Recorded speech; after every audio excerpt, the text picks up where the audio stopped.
Hi mga ka-PNG, ito po si Boss G, OFW mula sa Papua New Guinea. Magandang araw. For today's video po ay mag-aaral tayo ng kaunting kaalaman tungkol sa Tok Pisin.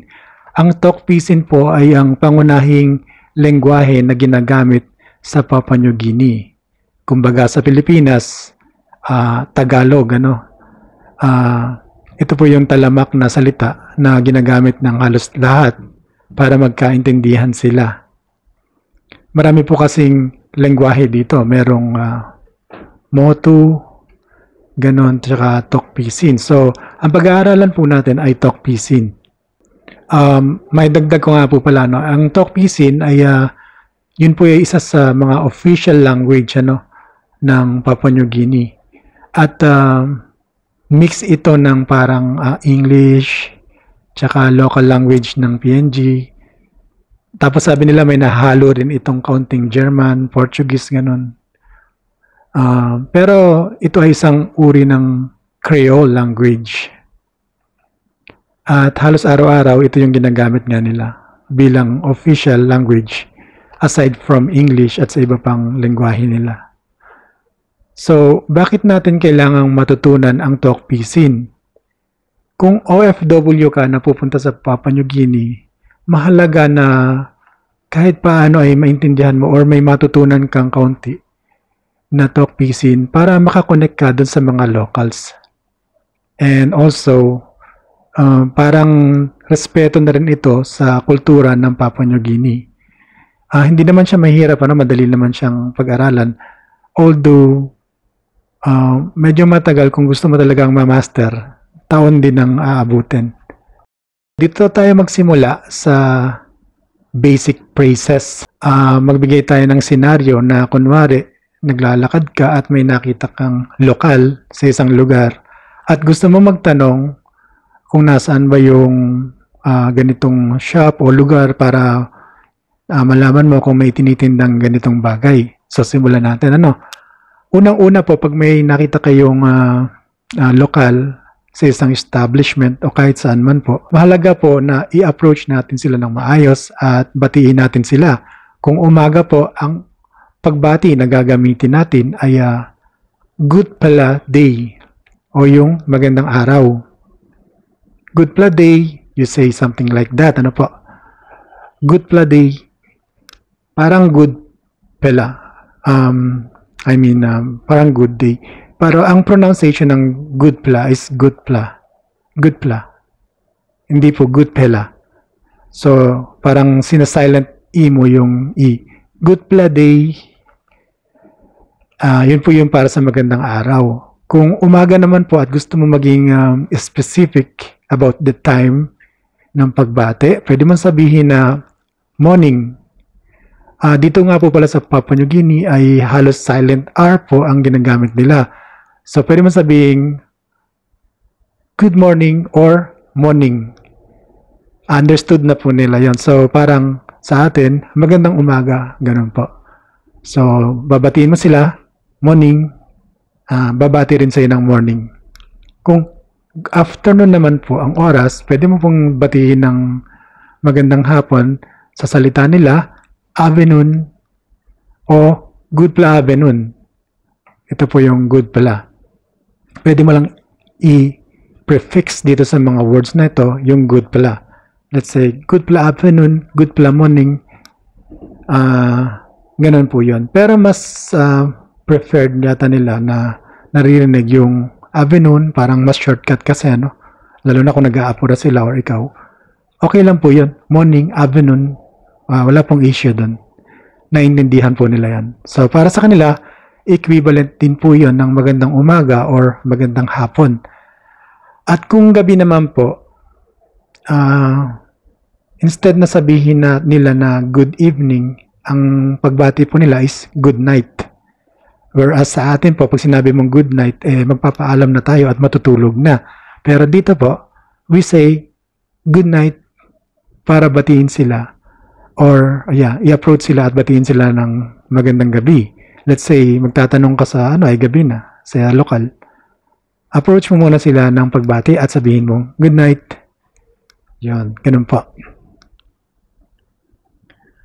After po nun, wag niyo basta-basta, wag kayo basta-basta magtatanong ng diretso. Medyo, kumustahin niyo naman po sila. At ganun po kasi dito, basic. Parang napapansin ko sa mga lokal. Pagka bago sila magtanong, tinatanong mo nila kung kumusta na ba yung tao. So, ang maririnig mong basic phrases usually is after nila mag good morning, you alright? O para sa atin, ang equivalent nun is kumusta ka? You alright? Actually, spelling ng you nila is you lang, hindi you na English. So when you say you alright, kinukumusta mo po sila kung ayos ba sila. Pero sa mga makabagong tanong, usually ang ginagawa lang nila o sinasabi lang nila is how. Yung iba pa nga, sina-silent H. How? But medyo iba yata ang dating nun. Parang wag daw gamitin. Sabi nga nung kakilala ko, buuin mo kasi parang ang dating nung word na yun is iba para sa kanila. So, masasabihin mo na lang na how. Kumusta? Pareho lang din po yun. And pag sumagot naman siya, usually ang maririnig mo, me alright asol. Which is, para sa atin, ang equivalent nun ay okay lang ako. At ang reply mo naman kapag sinabi nila na me alright, sometimes kasi hindi na nila sasabihin yung tasol. Me alright. You? Tatanungin ka nila, you? And then sasabihin mo rin, me alright. Ganon. And after that, ang reply mo dapat doon is good. Which is, para sa atin, ayos, buti naman. So, ganon po. Ngayon, dumiretso na tayo dun sa mismong pagtatanong, basic question. Sa Tagalog, kung i-convert natin yun, i-translate natin, ang sasabihin mo, hinahanap ko ang lugar na ito, alam mo ba kung saan ito? O alam mo ba kung nasaan to? So, meron dalawang approach dyan. Sabi nga nung kakilala ko, kapag ka raw medyo makaluma o may edad yung magsasalita sa'yo, traditional or formal halos yung sagot nila. So, sa formal, ang isasagot nila kung alam ba nila yung lugar na ito, kung i-translate mo sa question or sa talk pisin, itong question na ito, ang itatanong mo sa kanila gamit ang formal or traditional method or style. Mi painim dispela place. Dispela place. Okay, so you have to pronounce the PE. So, babanggitin mo ito ng buo. Mi painim dispela place. Place. You sabe where am stop. Ulitin po natin Mi painim dispela place. You sabe where am stop. So pag tin-translate natin to isa-isa, mi is ako, painim hinahanap, painim. It's like finding. Dispela is this in English. At place is just place. So ganun po yan, place. You is yung ikaw. Sabe, it's not save po, Sabe means alam mo ba? Sabe, alam. We is where. At M is like something like pronoun or something like paano ba yan? Panghalip, panao, parang ganun. So instead na sabihin mong ito, so parang M is stop is like nandyan ba o meron ba, parang ganun. Saan ba? Kung medyo traditional nga, ang sasabihin mo sa kanila, in Tokpisin, ang sasabihin mo sa kanila, mi painim this laples. You sabe where am stop? Ayan, ganun pa. Pero dun sa mga makabago, sa mga kabataan, ganito ang sasabihin nila. Mi painim this laples. Displa. Usually, pinopronounce nila yung displa as disla. So, again, Mi painim this laples. You sawe. Okay, yung pronunciation ng sawe is medyo nag-iiba na, nagiging sawe. You sawe wanem hap em stop. Medyo iba lang yung pronunciation at iba yung construction ng grammar ng sentence. So dito pareho sila sa mi painim, I'm looking for it, this place, this la place. You sawe, do you know? Wanem hap. Wanem means what? and hop means place. So 1M hop means where or what place M stop does this thing stop or exist. Stop means exist or in place. So when you say me painim this blah place, you sabi 1M hop stop. Yun na nga. Modern, medyo informal or modern translation nitong Tagalog sentence na ito. Kung sasagot siya sa iyo in talk pisin at ita-translate natin sa Tagalog, let's say sinabi niya sa iyo, oo, malapit lang yan sa market. Ang i-expect mo na sagot mula sa kanila, kung traditional, formal, or yung medyo may edad yung magsasalita sa iyo, yes, ME stop close to long market. Yes, ME stop close to long market. So, kung tatagalogin natin isa-isa, ang ita-translate natin as per word itong sentence na to, yes, oo, ME stop, itong group na to, kumbaga, nandun yan, malapit sa market. So, yung long kasi, pwede mo siyang i-treat as to, the preposition to, or in, long to the market, or in close vicinity to the market, or in the market, something like that. Yes, I'm stopped close to long market. Pero kung ang magsasalita naman, ang sasagot sa katanungan mo kanina ay yung mga new generation, yung mga bagong local, ay may mga bata pa, ito ang isasagot nila. MSTA close to low market. MSTA close to low market. Meaning, MSTA meaning MSTA the same as ME stop. Ino-omit nila yung E, sabi nila kasi medyo funny raw pakinggan, medyo makaluma. So instead of sabihin nila na ME stop, medyo sino-shortcut nila, MSTA or M-stop. Usually stas, mabilisan yan eh. Medyo salitang kanto na, M-sta. Close to, malapit. Malapit lang. Close to. In English, close to, right? But since this is talk pisin, medyo fusion siya ng English at local language. Kaya M-sta close to low market. Yung long, nagiging low. Medyo ino-omit na nila yung NG. So, ito yung usually na maririnig mo. Pero for formal, ito yun. Yung nasa taas. Ulitin natin ha. M-sta close to the market. M-sta. But then in their accent, kapag narinig mo sila, ganito nila isasagot yan. M-sta close to the market. Yeah. M-sta close to long market. Ganon. Ganon po. Sila naman na magtatanong sa iyo, ano? Kasi after nila sabihin sa iyo na malapit, tatanungin ka nila. Kumbaga sa Tagalog, anong gagawin mo doon kung ita-translate natin sa Tagalog, ano? Ang isasagot mo sa kanila is, i-expect mo na tanong nila is kung traditional, by you make him 1M long this pala place.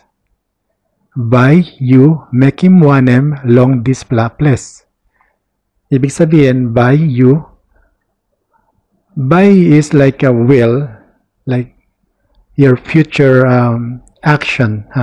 What are you gonna do there? By you. What are you going to do there? Parang ganon. So, by you make him. Make him is like, what are you gonna do? This part here. Make him is like, what are you gonna do or going to do? This make him. And 1M is the what.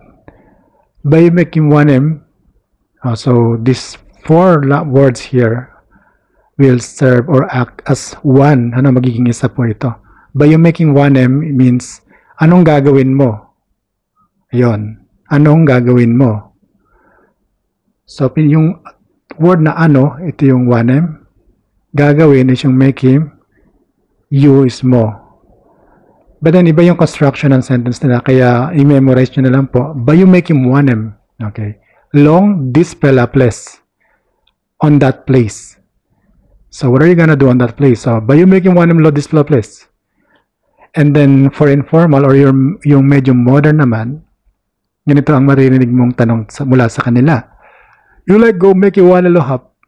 You like go making wanem lohap? Okay, bagalan natin ha. You like go making wanem lohap. So, sa translation, ikaw, kung isa-isahan kasi natin ang pagta-translate nito, medyo kakaiba eh. Tinan mo ha. Ikaw, gusto, pupunta, So, hindi po ganun ang pagta-translate nito. When you say, you like go making wanem, it is a group of word na ang ibig sabihin ay anong gagawin mo lohap doon sa place na yon. When you say hap in Tokpisin, it means place, hap. And long is kagaya nga ng sinabi ko kanina, it's either in or to. You like go making wanem lohap. So, gusto kung itatagalogin natin to, no? Gusto mong pumunta doon para, parang ganon. Anong gagawin mo doon? So, yun po yung pinaka-translation nito, ha? You like go making wanem lohap. Wanem or wanem. So, parang silent M din. Okay, so yun nga. Anong gagawin mo doon? So, kung sasabihin mo sa kanila, ang answer is, gusto ko lang tingnan kung nagbebenta sila ng ganitong item. So, halimbawa, may tinatanong ka nga na item. Ang sasabihin mo sa kanila, in traditional or formal, mi like look tasol, suppose all isalim, this plus something. Or, you can say that in their accent. Mi like look tasol, suppose all isalim, this plus something. Yan, parang ganun po, So, in Tagalog, gusto ko lang, may like look, gusto ko lang is tasol. Ito po, ang translation ng lang. Look is check or tingnan. Lang is tasol, tingnan is look. Me like, gusto ko. Me like is gusto. Suppose, if, you can use the word suppose for if. All isalim, all, when you say all is pangmaramihan yung sila. All isalim, isalim means nagbebenta kasi pag sinabi mong it's a progressive form of verb. So, nagbebenta sila. All isalim, ito yun.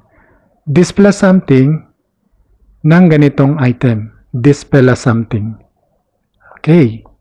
Ngayon, kung informal or modern naman, so, kung mas mabilis, usually maririnig mo yan, medyo mabilis. Mila check tasol if all salim something yellow hap. So, gusto raw niyang ma-check. Me like, check, tasol. Ito yan. Gusto ko lang tingnan. If all, notice the use of if. This is modern. They fused it with English word. If all salim, so same dito, sila. All salim means marami or sila. Plural. And something lohap. Ganitong item. Something like ganito, parang mas modern siya, kaysa dito sa, more modern siya kaysa dito sa isa. This plus something. So, ganun po. Again, ulitin natin. Mila check tasol if all salim something lohap. Or, mila look tasol suppose all is salim this plus something. Yan po. At kung mabakasan nyo na yung pakikipag-usap nyo sa kanila kasi aalis ka na, sasabihin mo lang po, basic, thank you true. So, it means sa Tagalog, salamat. Salamat po, ganun. So, thank you true. And then, ang i-reply nila, Tokpisin na po ito, itong thank you true. Ang sasabihin nila is, nogat, iliklik something kung sila po ay medyo matured or older people. Nogat, iliklik something. Ngayon, kung informal or modern, usually maririnig mo, alright, no worries, alright, no worries. Or simply, welcome. Ngayon lang po. Ayan. So, yan lang po ang video natin for today mga ka-PNG at sana po nakatulong ito sa mga aspiring OFW na pupunta sa Papua New Guinea. Salamat po sa panonood. Goodbye.